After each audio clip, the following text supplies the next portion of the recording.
ചിലപ്പോൾ ദുഃഖം പോലും വലിയ അനുഗ്രഹങ്ങളിലേക്ക് നയിക്കുന്നു. പുത്രന്മാരില്ലാതിരുന്ന ദശരഥ രാജാവിന് തനിക്ക് പുത്രനുണ്ടാകുമെന്ന സൂചന ലഭിച്ചത് ഇതേപോലെയൊരു സന്ദർഭത്തിലായിരുന്നു.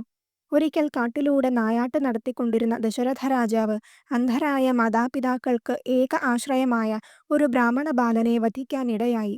കുറ്റബോധത്താൽ അദ്ദേഹം വൃദ്ധരായ ആ ദമ്പതികളെ അറിയിക്കുകയും ക്ഷമയാചിക്കുകയും ചെയ്തുവെങ്കിലും പുത്രവിയോഗത്താൽ മരിക്കാൻ ഇടവരും എന്ന ശാപം രാജാവിന് ഏറ്റുവാങ്ങേണ്ടി വന്നു. ഉടനെ കൊട്ടാരത്തിലേക്കെത്തിയ രാജാവ് നടന്ന സംഭവം ഗുരുവായ വസിഷ്ഠനെയും വിശ്വസ്തനായ സുമന്ത്രരെയും അറിയിച്ചു.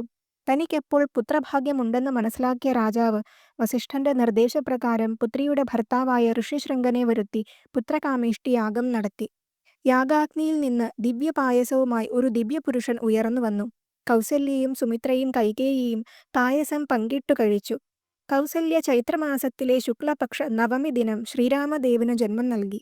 കൈകേയി ഭരതനും സുമിത്ര ലക്ഷ്മണശത്രുഘ്നന്മാർക്കും അടുത്തുതന്നെ ജന്മം നൽകി. ഈ ദിവ്യദിനം ശ്രീരാമദേവനെന്ന ധർമ്മ അവതാരത്തിന്റെ ജന്മദിനമായി രാമനവമിയായി നാം ആഘോഷിക്കുന്നു.